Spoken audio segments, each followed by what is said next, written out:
राधे राधे दोस्तों, पौराणिक कथाओं के क्रम को आगे बढ़ाते हुए प्रस्तुत है आज की कथा आपके सामने, जो कि भक्तमाल जी से ली गई है, जिसके बारे में कृपया ध्यान से सुने।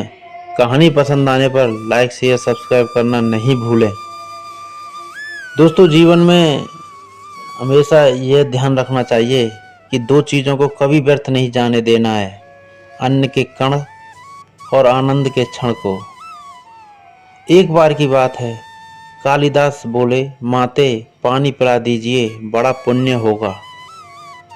स्त्री ने कहा, बेटा मैं तुम्हें जानती नहीं, अपना परिचय दो, मैं अवश्य पानी पिला दूंगी।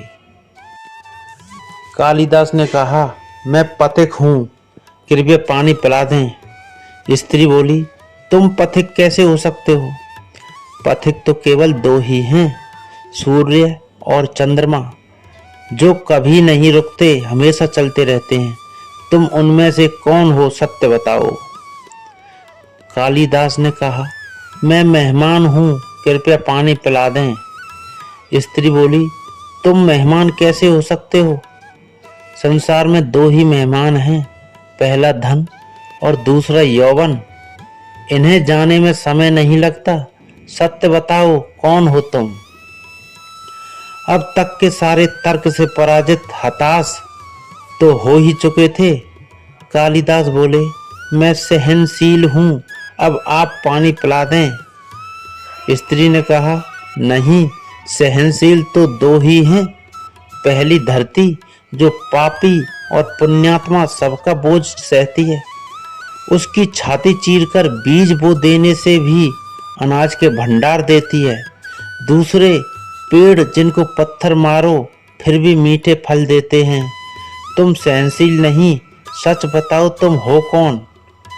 कालिदास लगभग मूर्छा की स्थिति में आ गए और तर्क वितर्क से झल्लाकर बोले कि मैं हठी हूँ, कृपया पानी पिला दें। स्त्री बोली, फिर असत्य, हठी तो दो ही हैं, पहला नख और दूसरे केस, कितना भी काटो बार बार निकल आते हैं। सत्य कहें ब्राह्मण, कौन है आप? पूरी तरह अपमानित और पराजित हो चुके कालिदास ने कहा, फिर तो मैं मूर्ख ही हूँ। स्त्री ने कहा, नहीं, तुम मूर्ख कैसे हो सकते हो? मूर्ख दो ही हैं, पहला राजा, जो बिना योग्यता के भी सब पर शासन करता है, और दूसरा दरबारी, जो राजा को प्रसन्न करने के लिए गलत बात पर भी तर्क करके उसको सही सिद्ध करने की चेष्टा करता है। कुछ बोल न सकने की स्थिति में कालिदास वृद्धा के पैर पर गिर पड़े और पानी की याचना में गिड़गिड़ाने लगे।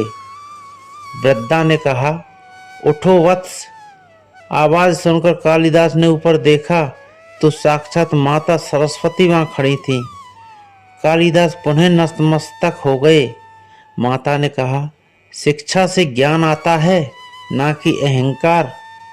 तूने शिक्षा के बल पर प्राप्त मान और प्रतिष्ठा को ही अपनी उपलब्धि मान लिया और अहंकार कर बैठे। इसलिए मुझे तुम्हारे चक्षु खोलने के लिए ये स्वांग करना पड़ा।